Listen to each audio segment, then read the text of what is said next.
Gilles Manière est un homme occupé. Depuis qu'il chapeaute le plan de réduction d'émissions de gaz à effet de serre de Chalon-sur-Saône, son emploi du temps et celui des services de la ville ne cessent de se rallonger. Aujourd'hui, visite du chantier HQE, le futur quartier à haute qualité environnementale. Donc là, en fait, la ligne de bus va passer là, voilà, avec l'abribus qui sera par là. En 2006, ici, 180 logements sortiront de terre.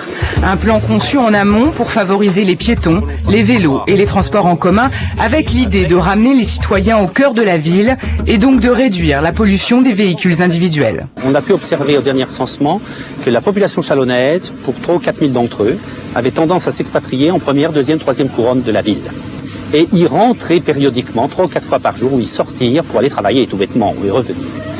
Pourquoi cela? Parce qu'ils recherchent essentiellement un type d'habitat individuel, petite maison, petit jardin, calme et nature. Donc nous essayons ici de leur donner ce qu'ils cherchent à l'extérieur. En 2002, la première ville de Saône-et-Loire s'est engagée devant l'Union européenne. Depuis, Gilles Manière n'a plus qu'une idée en tête, prouver que les objectifs de Kyoto, moins 5,2% d'émissions de CO2 en 10 ans à l'échelle de la planète, pouvaient être atteints à Chalon en seulement 3 ans.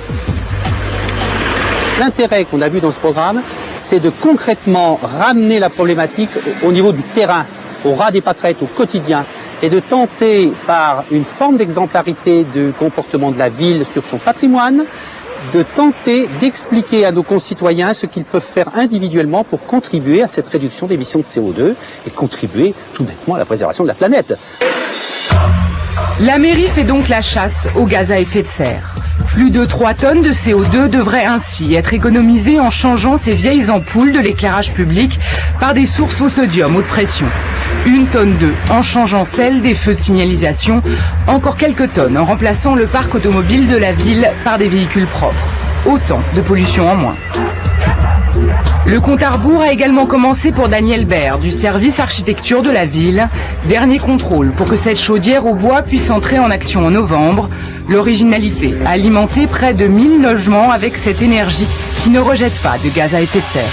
Les avantages de l'énergie bois en ce qui concerne notre projet, c'est de réduire de 11% les émissions de gaz à effet de serre sur le réseau de chaleur de Chalon-sur-Saône. Ensuite, en termes de tarification, elle sera inchangée au niveau des abonnés, étant donné que les investissements seront compensés par une baisse du coût de la chaleur.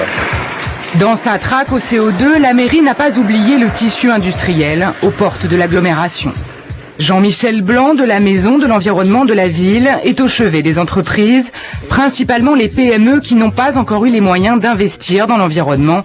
Déjà 14 d'entre elles ont en main leur bilan de consommation d'énergie. Beaucoup de choses que je savais, mais il y a encore plus de choses que je savais pas, donc c'est toujours agréable de voir un dossier comme ça qui fait avancer les choses. Le but, identifier les postes où des économies d'émissions de CO2 peuvent être faites. Un principe de précaution pour ce garagiste qui se méfie de l'évolution de la réglementation. Donc on a beaucoup de choses en chantier, des choses déjà qui sont arrivées à terme, comme par exemple le changement de notre technologie de peinture. On est passé donc en peinture à l'eau alors qu'avant on était en peinture solvantée, ce qui nous permet de considérablement réduire l'émission de la production d'ozone au niveau de la concession. Dès l'année prochaine, des mesures globales des émissions de CO2 permettront de savoir si la ville a gagné son pari. Après, il faudra espérer que l'exemplarité de la municipalité déteigne sur sa population.